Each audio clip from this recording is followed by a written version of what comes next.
Welcome to Aesthetics by Swanson. This is lesson 2, podcast number 2, how to leg day steps included. This is going to be a really good one.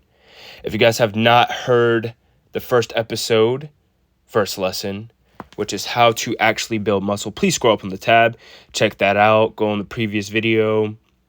I don't believe that one's uploaded on YouTube, but go to the Spotify account and check that one out. Lots of good stuff in there. And that's pretty much this podcast right here is the follow-up to that, and they all go in conjunction with each other. So without further ado, this is lesson number 2, how to leg day. Actually, before we get started, if you guys are looking for coaching, looking for programs, we have those, link in bio. Check those out. Pick yourself up a program. And I promise you, if you apply these steps in these episodes, you will grow 1000%. We believe in growth. We believe in balance. So let's get it. This is lesson number 2, how to leg day. So how many times should you do leg day? In my honest opinion, twice a week or twice within your training routine, whether that's your training split is a 7-day split or a 9-day split, and you just keep rotating it. You should hit it within twice in the 7 to 9 day period. I find that's what works. That's what's in all the programs. You hit it twice within the whole training split. And the question that I get asked a lot is that, should you do the same leg day that you did previous? That's a good question. My honest opinion is, as long as that leg day hits all of the muscles up accordingly, that's perfectly fine. But within the program that I'm talking about today, it doesn't. So it's not the exact same leg day. There's some things are the same, but some things are different, because we're trying to target other muscle groups within the legs to make sure that we have a fully well balanced and aesthetic lower body. So let's get to the first talking point. Moderate weight. When we're talking about training for aesthetics and having a well sculpted physique, toned physique, lean physique, muscular physique, we are not power lifters. I said this in the previous podcast. You're not going to get hypertrophic benefits from strength training, okay? Strength reps and hypertrophy reps are two different systems. And as I talked about before, hypertrophy reps are in between like the 10 to 15 rep range, taking your time with the weight, slowing down, controlling it. And with strength reps, you're using a lot of power. It's about 1 to 5, maybe even 1 to 8 on the top end. And you're going all out. So to train for aesthetics, which is basically bodybuilding style training, you're going to choose moderate weight that you can do for 10 to 15 reps. Take your time, slow down on the eccentric. That's whenever the weight is coming down, you're going to slow down. So you're pushing the weight up on an incline, and then when it's coming down, that's the eccentric, you're going to slow down that portion. So the good thing about training is that what you do for one exercise is the tempo that you would do for all of them.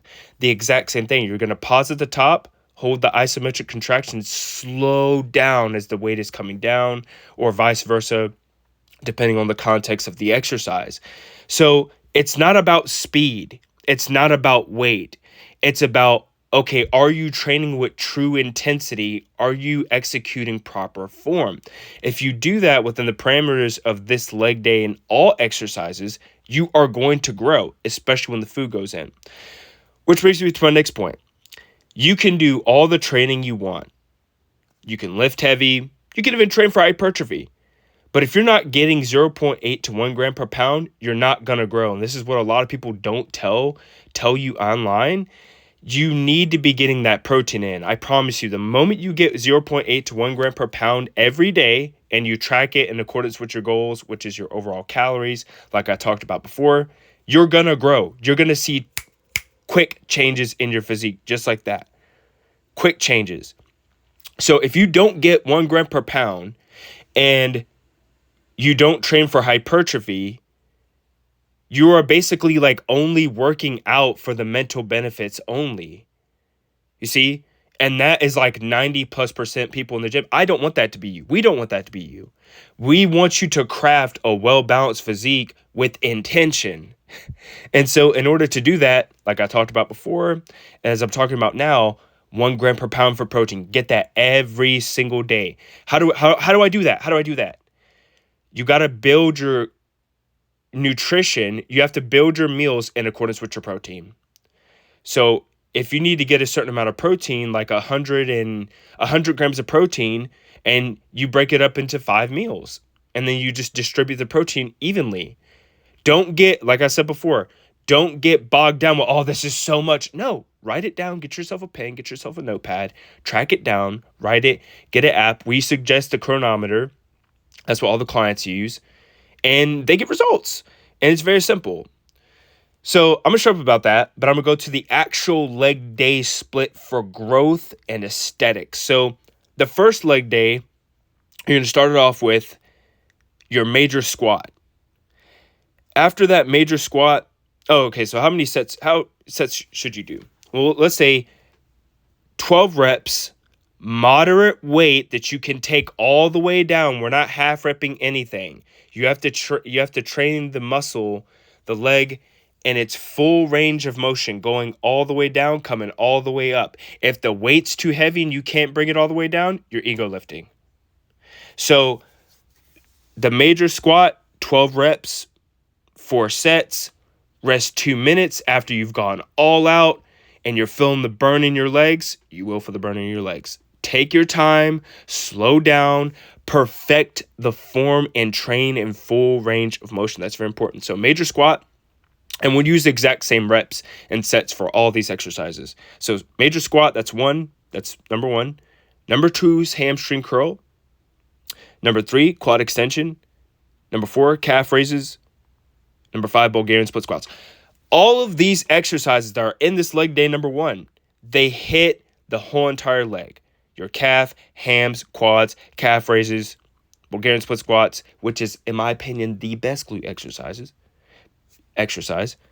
The best, hands down. And you could substitute the Bulgarians with hip thrusts, because I know that was coming up next. You could totally do that. Hip thrusts or glute kickbacks. But in my honest opinion, Bulgarian split squats are definitely king. The second leg day, after you've rested your legs, so don't do this leg day right after the previous leg day. Rest 3-4 days if you need to, even a week maybe, as long as you're hitting it within the 7 to 9 day cycle. Leg day number 2 is major squat again in the beginning, the abduction machine, hamstring curl, lying down hamstring curl, sitting down, adductor machine, quads, and calves. So number 1 has 5 and number 2 has 6 exercises. If you run this within the week span, like I said, the 7 to 9 day cycle, within, of course, training your upper body away from these leg days, you will see massive results. This is the leg day program that's in all the Aesthetics by Swanson programs. You're going to see mad results, especially if you take your time with the weight and really feel the contraction. Feel the contraction, know the contraction. Guys, thank you so much for listening to this podcast/lecture. This has been episode 2, lesson number 2, how to leg day. If you guys have any questions, please leave a comment down below. Let's interact. Click on the Beacons page to get your program today. If you want coaching, please click on that Beacons link to get coaching today. We love you guys. Thank you for listening to Aesthetics by Swanson, where everything is aesthetic.